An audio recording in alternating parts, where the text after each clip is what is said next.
రోడ్డుపై టూ వీలర్లో వెళ్తున్నప్పుడు ఖచ్చితంగా హెల్మెట్ పెట్టుకోవడం చాలా ముఖ్యం. లేదంటే ప్రమాదాలు జరిగి ప్రాణాలు పోతాయి. ఇంత చిన్న లాజిక్ తెలిసి కూడా చాలామంది హెల్మెట్ పెట్టుకొని వెళ్ళరు. ట్రాఫిక్ పోలీసులు ఎంత చెప్పినా కూడా వినరు. ఎంత ఫైన్ వేసినా కూడా మారరు. ఇంకా చేసిన తప్పులే చేస్తూ ఉంటారు. హెల్మెట్ పెట్టుకుంటే కంఫర్ట్గా ఉండదని, జుట్టు రాలిపోతుందని, ఇలా ఎందుకో రకరకాల కారణాల వలన హెల్మెట్ పెట్టుకోరు. అయితే ఈ సమస్యని కంట్రోల్ చేసేందుకు, ప్రజల్లో అవగాహన తెచ్చేందుకు పోలీసులు ఎన్నో ప్రయత్నాలు చేస్తున్నారు. అయినా కానీ ప్రజలు మాట వినట్లేదు. అయితే తాజాగా ట్రాఫిక్ పోలీసులు ఒక ఐడియాని ఇంప్లిమెంట్ చేస్తున్నారు.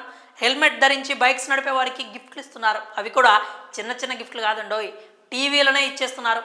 ఇంతకీ ఎక్కడ ఈ గిఫ్ట్లు ఇస్తున్నారు? దీని గురించి పూర్తి వివరాలు మనం ఇప్పుడు తెలుసుకుందాం. ఇక తమిళనాడులోని వేలూరు జిల్లాలో ప్రమాదాలను తగ్గించేందుకు డిసెంబర్ 1వ తేదీ నుంచి ఖచ్చితంగా హెల్మెట్ పెట్టుకోవాలి అని అధికారులు ప్రకటించారు. ఇక ఇప్పటికే జిల్లా వ్యాప్తంగా ఆదేశాలు జారీ చేశారు. ముఖ్యమైన ప్రాంతాల్లో వాహనదారులు తప్పక హెల్మెట్ పెట్టుకొని రావాలనే బ్యానర్లు, పోస్టర్లను కూడా అతికించారు.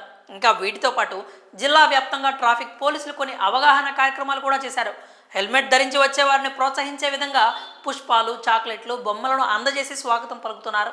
వేలూరు డీఎస్పీ పృథ్వీరాజ్ చౌకాన్ అధ్యక్షతన ట్రాఫిక్ పోలీసులు అనేక రకాలుగా జనాలకు అవగాహన కల్పిస్తున్నారు. వేలూరు గ్రీన్ సర్కిల్లో ప్రతి ఒక్కరూ హెల్మెట్ ధరించి రావాలి అని బొమ్మలను ఉంచి అవగాహన చేపట్టారు. హెల్మెట్ ధరించి వచ్చే వారికి బొమ్మలు, పెన్నులను కూడా అందజేశారు. అయితే హెల్మెట్ లేకుండా వాహనం నడిపి వచ్చిన వారికి కరపత్రాలు అందజేసి అవగాహన కల్పించారు. ట్రాఫిక్ పోలీస్ ఇన్స్పెక్టర్ రజనీ మాట్లాడుతూ డిసెంబర్ 1వ తేదీ నుంచి తరచూ హెల్మెట్ ధరించి వచ్చే వారిని గుర్తించి వారి వాహన నంబర్లను నమోదు చేస్తామని అన్నారు.